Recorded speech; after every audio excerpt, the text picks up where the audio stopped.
All right, talking about bipolar again today. If you hear any noises, that is my wife beside me. She's doing her makeup because we're both in quarantine. Um, anyway, for some reason, I truly thought bipolar was a hitchhiker sitting in the back seat while autism directs me in the passenger seat. That's what I thought was the case with bipolar. But along the way of my journey in the last 2 years, bipolar took a much more serious role in my life that I just never realized. Bipolar felt more like the gremlin who would either cut my brake lines or my gas lines, whichever the hell it felt like that day. Anyway, I'm here. My recording schedule was messed up because I got COVID, and let's go.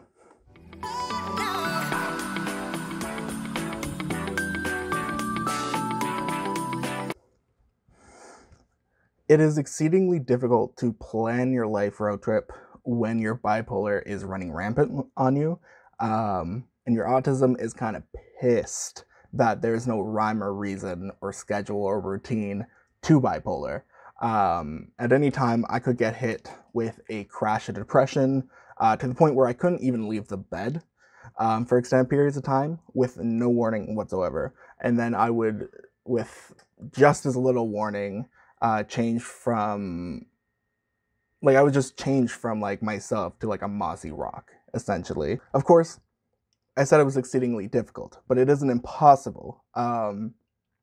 With the help of those around me and lots of therapy and guidance, I found ways that work for me to prevent smaller bipolar swings and prep for the bigger swings. First and foremost, what has worked best for me is medication.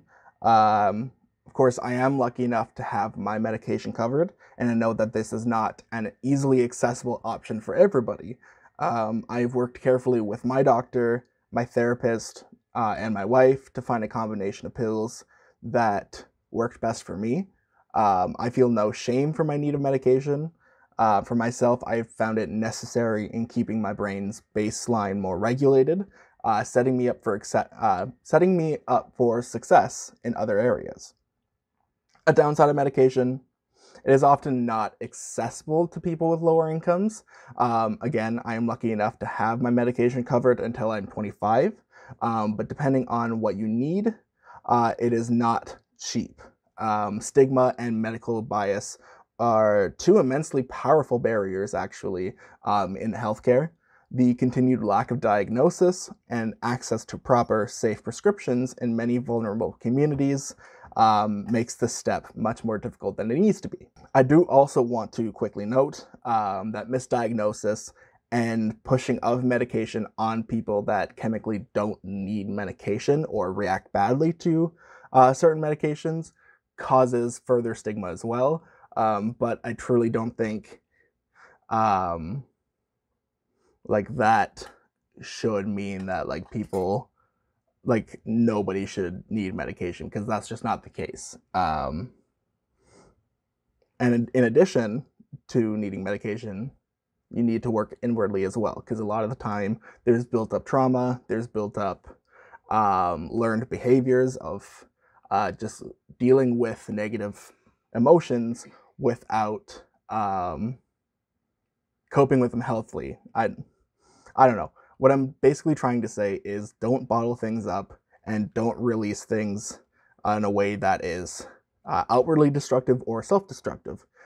Therapy was super instrumental in my growth as a person and has been a factor throughout my whole life. Some great, some bad, some good, some awful. What is important is finding a type of therapy and a therapist that really meshes well with you. That is why it is so important that we have better systems in place that are accessible to every single person who needs them.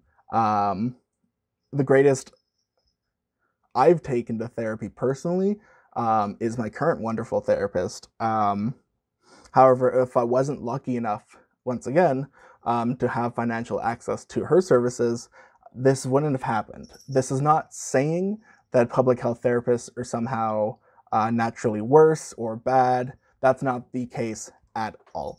What I'm saying is the system in place right now is broken and purposefully confusing and convoluted. It's just impossible to get to the root of issues in a single session or two before you're shuffled out and have to apply for someone new. I've had therapists that I've really connected with. I've had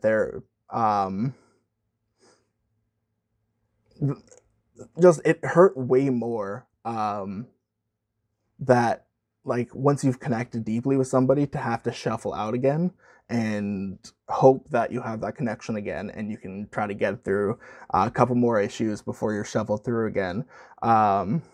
And surprise, once again, as a medical field, therapy is not immune to medical bias and stigma.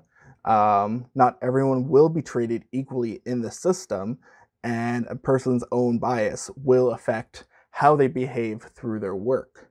In addition, sometimes the therapy revolving around autism was specifically focused on masking and behaving normal and proper in public. It was specifically catered to how we need to interact with normal society. While I love learning life skills, some things are simply just at a detriment to my own mental health. Also, some people are just vile. I'm sorry to say it. If you like want to hear more about like stories that I've experienced, stuff like that, check out the annotation that I'm throwing in for my toxic ableism video. Click it, come back. Thanks. Anyway, there are two major factors to be aware of when talking about bipolar that I alluded to at the beginning. Those are depression and mania. Many people often focus on the depression side of bipolar, but that can be detrimental since manic episodes can be just as damaging to one's health. You see, I believe that mania isn't as often brought into the conversation because it is held as a valuable trait in society due to productivity jumps that can come from it. Of course, now that sounds amazing in theory, just a super mode, you know, that's where you get way more done. What can be wrong with that? It comes from a level of hyperfocus on tasks which takes attention from other areas. That is what's wrong with it. That is the catch. It takes away from other areas once again, and more often than not leads to very serious and dangerous burnout.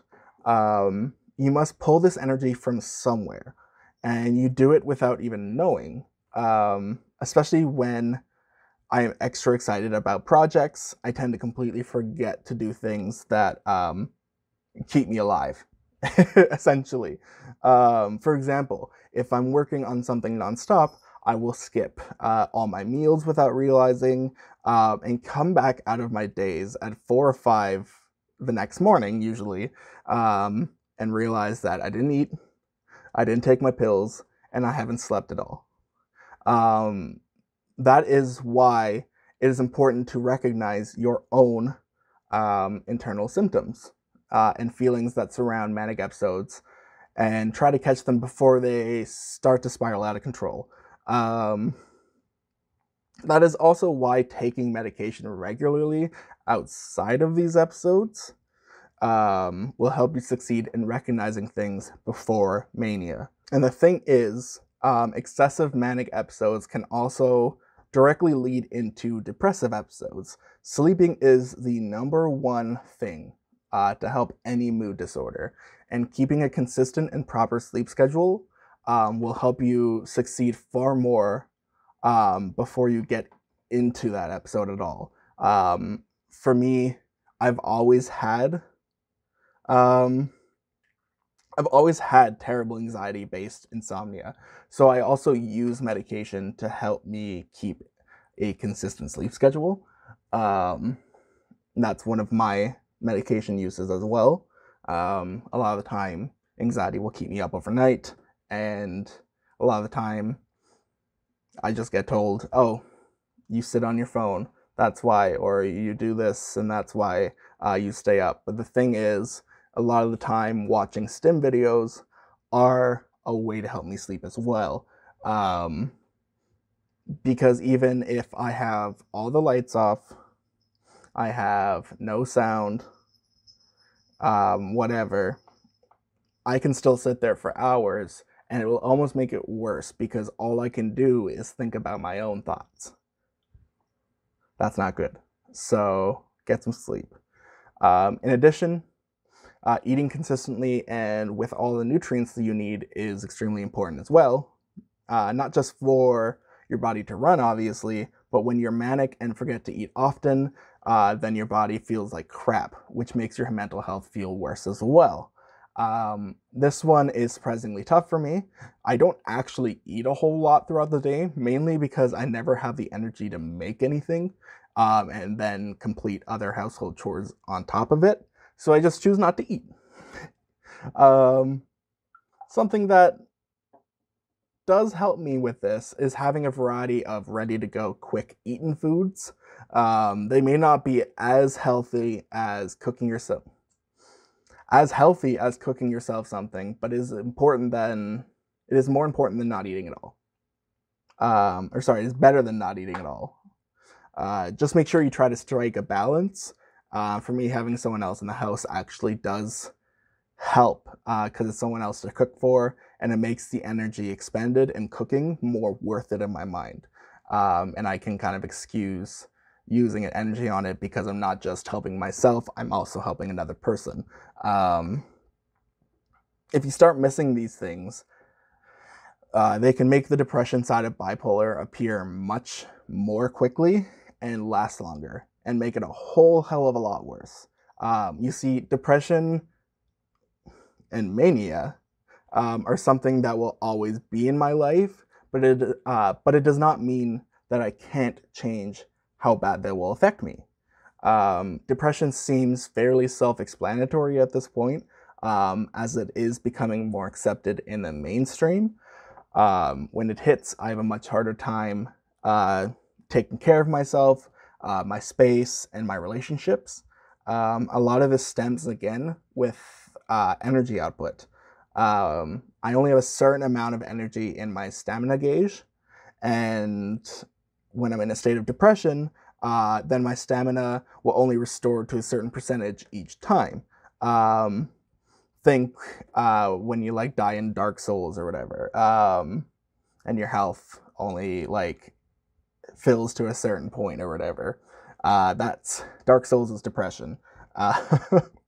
That is why it is important I take care of myself outside of these episodes, because it will affect how much of my life I can still participate in when I dip.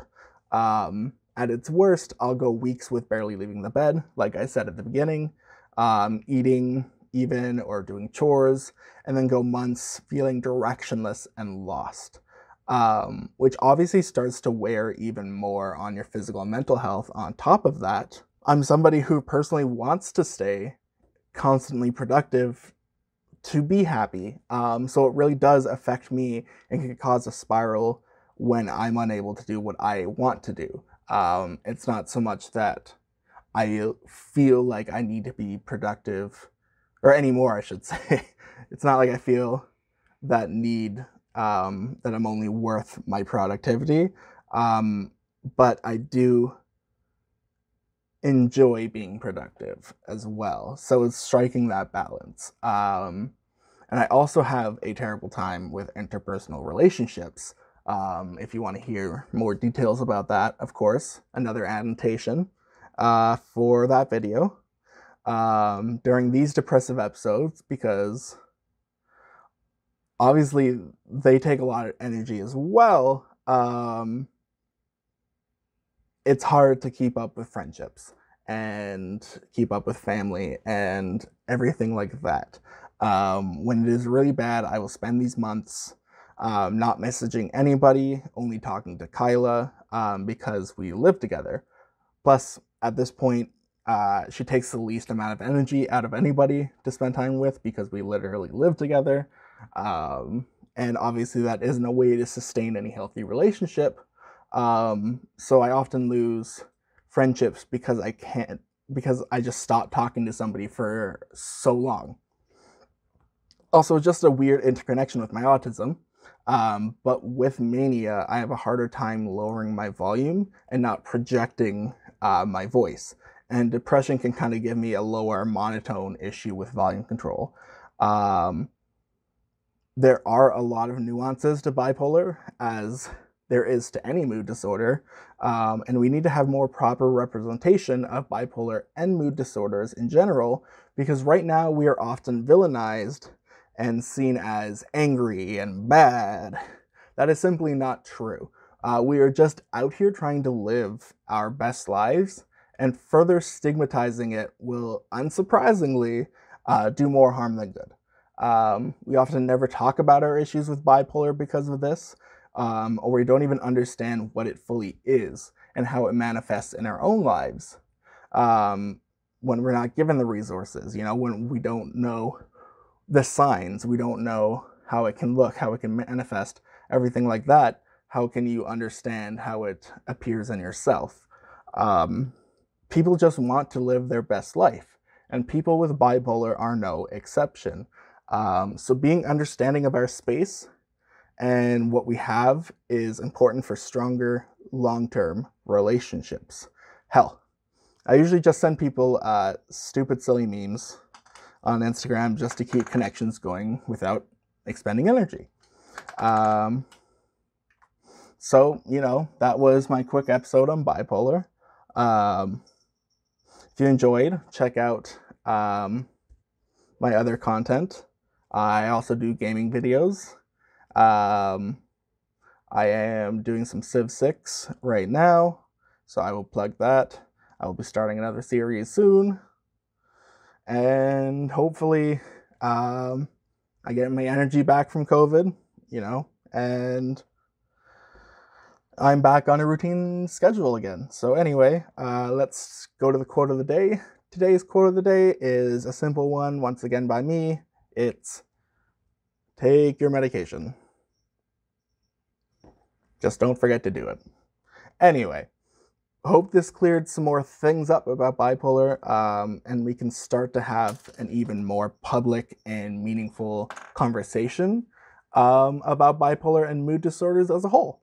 Anyway, hope you have a consistent and fantastic day.